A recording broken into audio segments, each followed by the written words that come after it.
I never thought my greatest financial threat would come from my own family.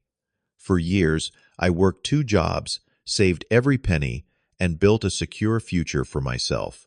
Then came that Tuesday morning, when I received a bank notification that someone tried accessing my account. The caller ID showed it was my parents.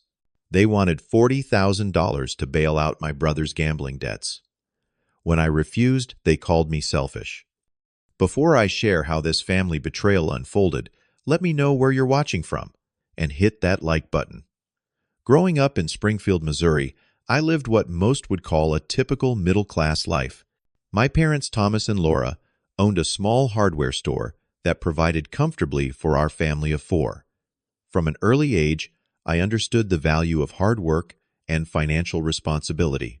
By 14, I had my first paper route delivering newspapers before school.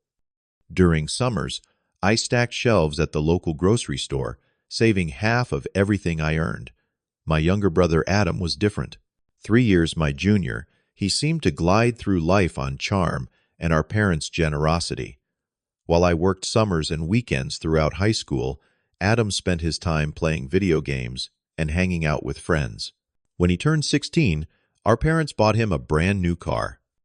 My first vehicle, a 10-year-old sedan, I purchased myself after 3 summers of lawn mowing and grocery bagging.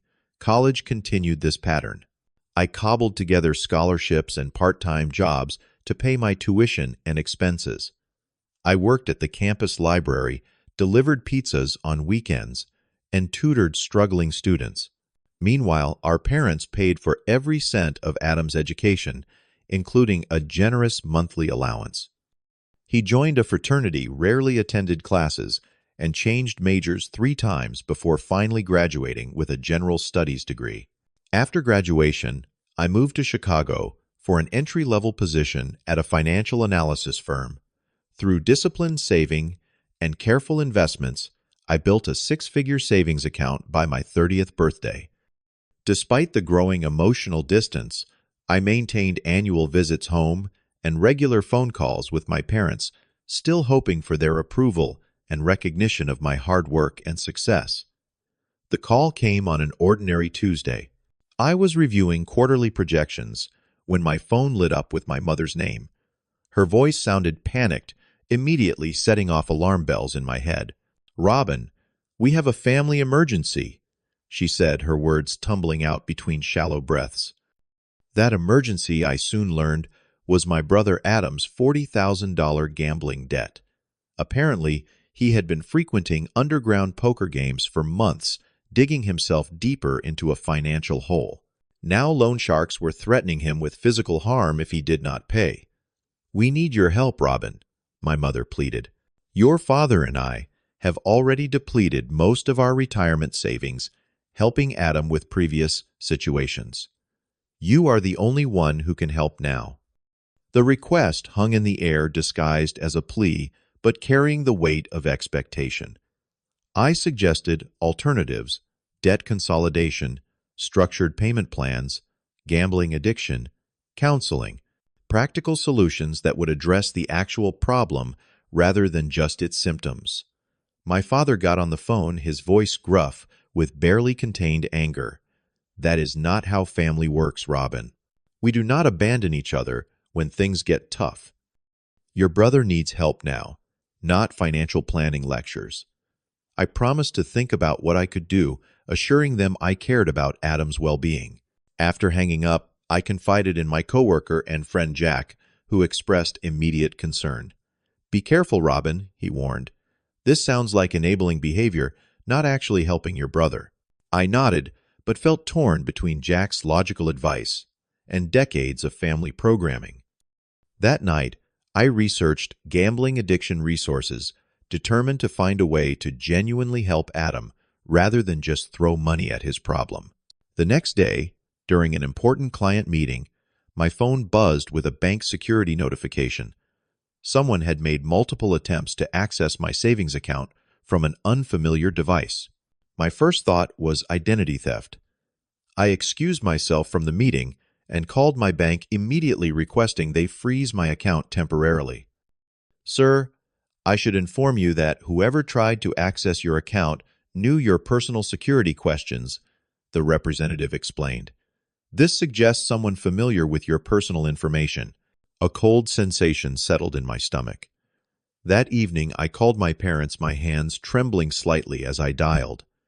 "Did you try to access my bank account today?" I asked, without preamble when my mother answered. A long pause followed, then a muffled sob. "We were just trying to see how much you could afford to help Adam with," she finally admitted. "We raised you to be responsible, unlike your brother," my father added, after grabbing the phone. "That money is just sitting there while your brother's life is in danger." The shock of this invasion left me momentarily speechless. Then Adam got on the phone, his tone casual, as if we were discussing weekend plans rather than his gambling debts and our parents' attempt to access my account without permission. "You have always been the golden child with money, Robin," he said dismissively. "Would it really hurt you to help out your family just this once? Just this once?"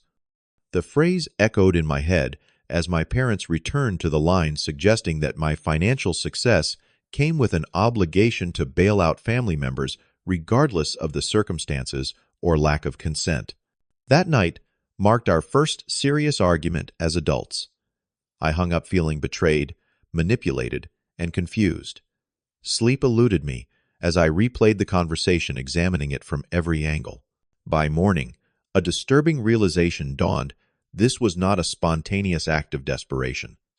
The attempt to access my account had been calculated, planned, and executed with full awareness of the boundary violation it represented. What followed was a coordinated assault on my resolve. My mother sent increasingly manipulative texts alternating between guilt trips and thinly veiled threats about family loyalty. My father's voicemails grew progressively angrier, his words sharp, with accusations of selfishness and ingratitude. Then the extended family joined the campaign. Aunt Susan called ostensibly to talk some sense into me. During our conversation, I learned she and Uncle Phil had already loaned Adam $10,000 for a previous debt that I had never even heard about. Even my grandmother called her normally warm voice heavy with disappointment in my selfish decision to abandon my brother. My cousin Dylan sent screenshots of a family group chat where I had been deliberately excluded. In these messages, my parents had painted me as a wealthy miser, unwilling to help my brother in his time of need. The narrative they created bore little resemblance to reality, but it was being accepted as truth by aunts, uncles, and cousins who had known me my entire life. Driven by a need to understand the full scope of the situation, I began investigating Adam's financial history. What I uncovered was disturbing: 3 previous bailouts from our parents, totaling $30,000 over just the last 2 years. A pattern of quitting jobs whenever Adam felt bored or underappreciated. A lifetime of excuses made by our parents to justify his irresponsible behavior.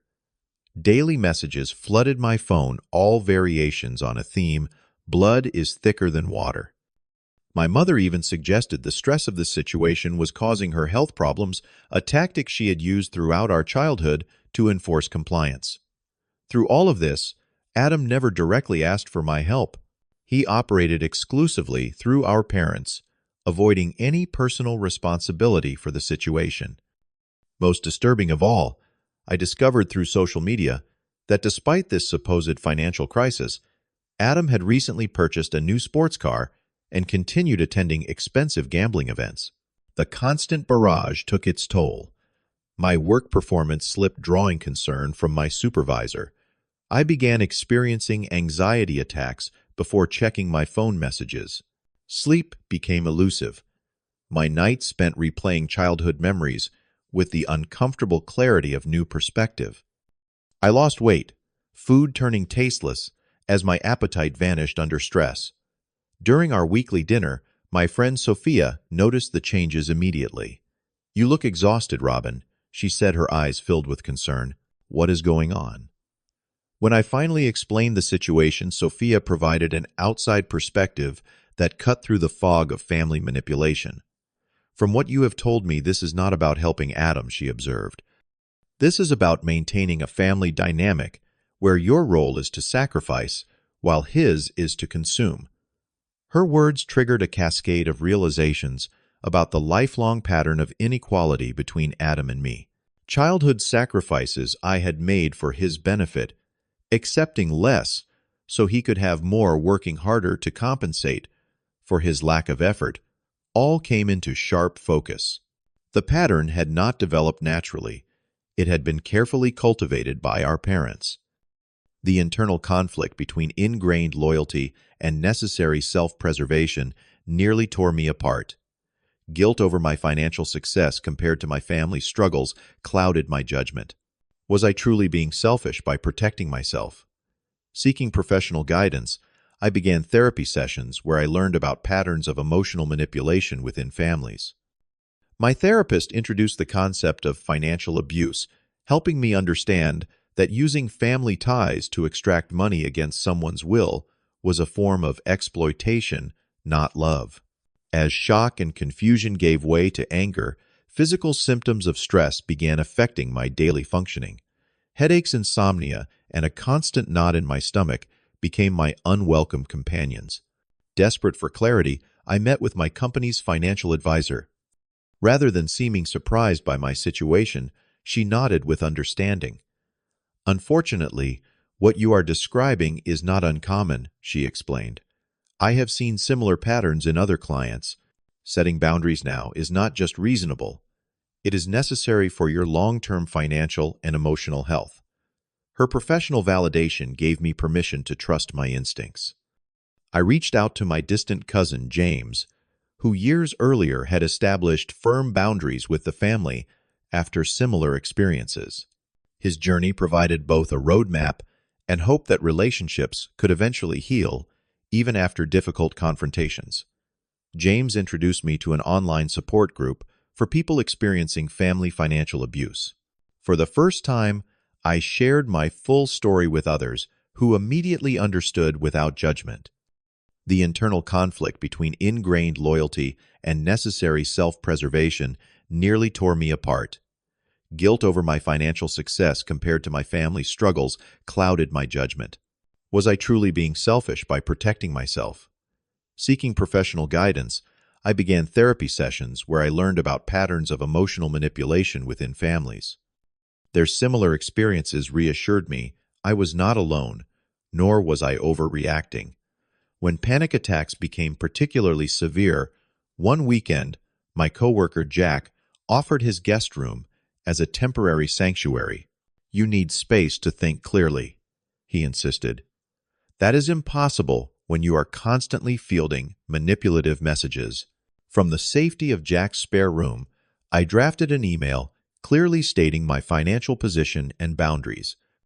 This would be my first face-to-face confrontation since establishing boundaries, and I knew it would not be easy. The tension was palpable the moment I arrived at my grandmother's house. Greetings were stiff but civil, as family members performed awkward social niceties. Only gradually did I realize the dinner had been planned not as a birthday celebration, but as an intervention with me as the target. The seating arrangement was strategic, placing me at one end of the long table, isolated from potential allies. As dessert was served, my mother rose, tears already streaming down her face, and delivered an emotional plea about family unity and mutual support. My father followed with a speech about the sacrifices parents make for their children and the expectation of reciprocal care in times of need. Then came Adam's performance, a carefully calculated display of vulnerability where he admitted to gambling addiction while expertly avoiding any mention of responsibility or concrete plans for change. One by one, family members added their voices to the chorus. Uncle Phil pointed out that I could make that money back in months with my fancy Chicago job. Aunt Susan suggested my refusal indicated a lack of compassion. Even my grandmother joined in, saying her greatest wish before death was to see her family united. The breaking point came when my cousin innocently mentioned the money Robin promised, stopping the orchestrated performance in its tracks. My confusion must have shown on my face because she quickly added, "The 40,000 for Adam's debt. Everyone said you had already agreed." In that moment, I caught Adam smirking when he thought no one was watching. The full extent of the deception crashed over me. Not only had my family been pressuring me, but they had already told everyone, including the loan sharks, that I would pay. The entire intervention was not to convince me to help, but to force me to fulfill a commitment I had never made. The realization hit me like physical pain. My family saw me not as a person, but as a financial resource. The setup was premeditated, planned in detail. When directly questioned about his plans to address his gambling addiction, Adam admitted he had none. My parents' only concern was getting me to pay the debt with no accountability for Adam's behavior. As the tension escalated, my mother clutched her chest, claiming the stress was giving her heart palpitations, a tactic she had used throughout my childhood to end discussions not going her way. I stood up slowly, and the room fell silent. With a calmness that surprised even me, I addressed the entire extended family. "I love all of you," I began. "But what is happening here is not love. It is exploitation." With steady words, I exposed the pattern of Adam's financial irresponsibility and the multiple previous bailouts that had been kept secret from most of the family. "This is not about $40,000, I continued. "This is about enabling behavior that harms Adam far more than it helps him." Adam interrupted, angrily confirming with his outburst the immaturity I had just described. I produced screenshots of his recent social media posts showing him gambling just days earlier despite the supposed crisis. "I will not give you $40,000, I stated firmly, looking directly at my brother. "But I will help you find addiction counseling and support you through recovery if you are genuinely ready to change." My father's face darkened.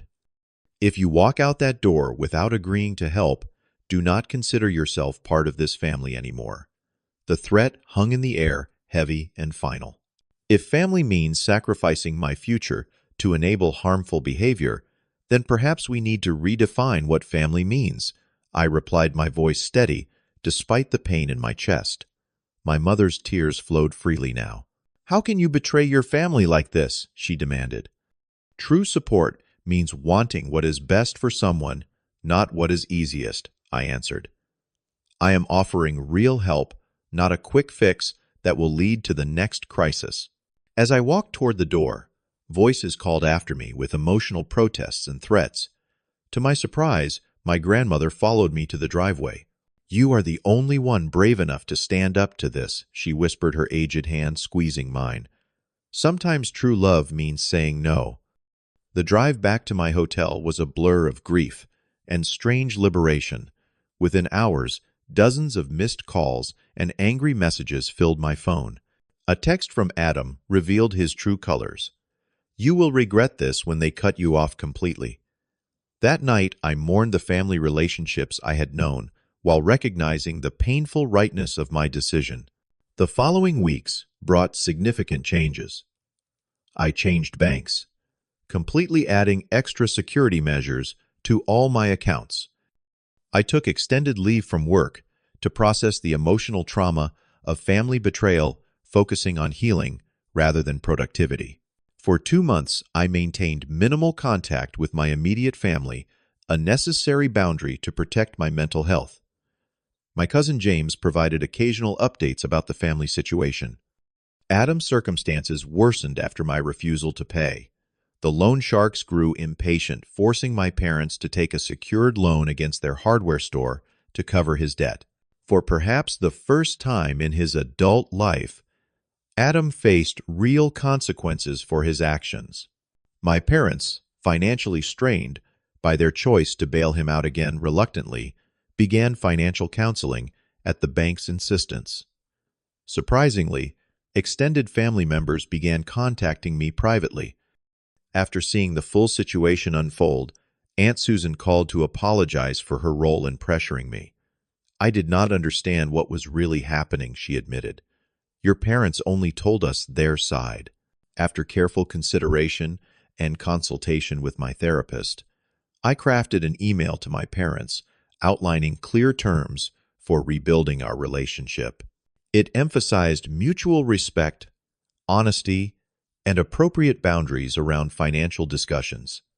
3 weeks later, my mother called without mentioning money or Adam's situation, a small but significant step toward a new type of relationship. My father remained stubborn, but even his resistance showed signs of thawing after 3 months of minimal contact. The most surprising development came when Adam entered a gambling addiction program after finally hitting rock bottom. Without immediate family bailouts, he had been forced to confront the consequences of his behavior.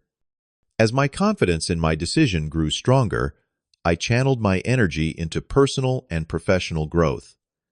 A promotion at work validated my renewed focus and emotional clarity.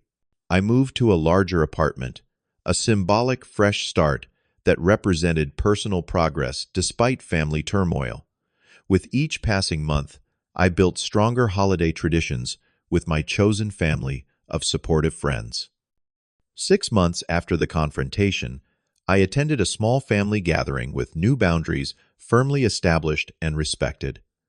My professional life flourished in unexpected ways. My promotion at the financial firm came with a new specialization in helping clients navigate complex family financial situations. My personal experience provided insight that textbook knowledge alone could never match. Regular therapy sessions helped me process the complex family dynamics that had shaped my early life. I built deeper friendships based on mutual respect rather than obligation, learning to recognize the difference between healthy and exploitative relationships. A weekend trip with Sophia and Jack became a celebration of personal growth and boundary setting. "I have never seen you this at peace," Sophia observed as we watched the sunset from a lakeside cabin. Even my approach to dating changed, with open and honest financial discussions becoming a natural part of building new relationships. I established a monthly budget specifically for self-care and personal enjoyment, something I had never prioritized before. When Thanksgiving approached, I made a careful visit home with predetermined boundaries. To my surprise, Adam showed me his 3-month sobriety chip from Gamblers Anonymous, a sign of genuine progress I had not expected. My parents made awkward but real attempts at respectful interaction, carefully avoiding financial discussions. My grandmother beamed with quiet pride, telling me privately that my strength had changed a destructive family pattern that had persisted for generations. While maintaining limited, carefully managed contact with my immediate family, I established a separate emergency fund specifically designated for legitimate family needs, completely isolated from my main savings and retirement accounts. As my financial security continued growing, I planned my first home purchase with confidence rather than anxiety. I learned to enjoy my success without guilt or fear of exploitation, recognizing that financial health was not something to apologize for. The support group that had been my lifeline during the darkest days became a place where I could now offer guidance to others facing similar situations. By sharing my experience, I helped others recognize and address financial manipulation in their own families. Through this painful journey, I gained clarity about the true meaning of family support versus enabling. Genuine love means wanting growth and health for someone, even when that requires difficult choices. There is a profound difference between generosity freely given and resources extracted through manipulation. The most unexpected outcome was watching Adam develop actual responsibility with money. For the first time in his adult life, he held a job for 6 consecutive months, managing his own expenses without parental bailouts. My parents began respecting my boundaries, consistently recognizing through experience that my refusal had ultimately benefited everyone. During a private dinner conversation, my father grudgingly admitted, "Your standing your ground was probably the best thing that could have happened, even if none of us saw it at the time." My mother offered a tearful apology. "We thought we were protecting Adam, but we were really preventing him from becoming the man he could be." Trust rebuilding happens slowly through small, consistent interactions rather than grand gestures. While I have found forgiveness possible, I will never forget the important lessons learned through this experience. My professional success has been enhanced by the personal integrity I discovered through conflict. Recently, I helped a close friend navigate a similar family situation, offering the wisdom gained from my own painful experience. Our family has instituted annual financial discussions where expectations are clearly stated rather than implied. This new culture of respect and independence represents healing I once thought impossible. I have come to understand that money does not create problems in relationships, it simply amplifies patterns that already exist. The painful journey led to a healthier life not just for me, but ultimately for my entire family. Adam's words during our most recent conversation stunned me. Thank you for doing what no one else would. I needed to hit bottom before I could start climbing out. True worth comes from who we are, not what we can provide to others. I am grateful for the chosen family of friends who supported my difficult decisions when blood relatives could not. Have you ever had to set difficult boundaries with family members over money or other issues? How did you navigate that challenge? I would love to hear your stories in the comments below. If this story resonated with you, please like, subscribe, and share it with someone who might be struggling with similar family dynamics. Remember, sometimes the most loving thing you can do is set a boundary. Thank you for watching, and I hope my experience helps you find the courage to make the right choices for your own well-being.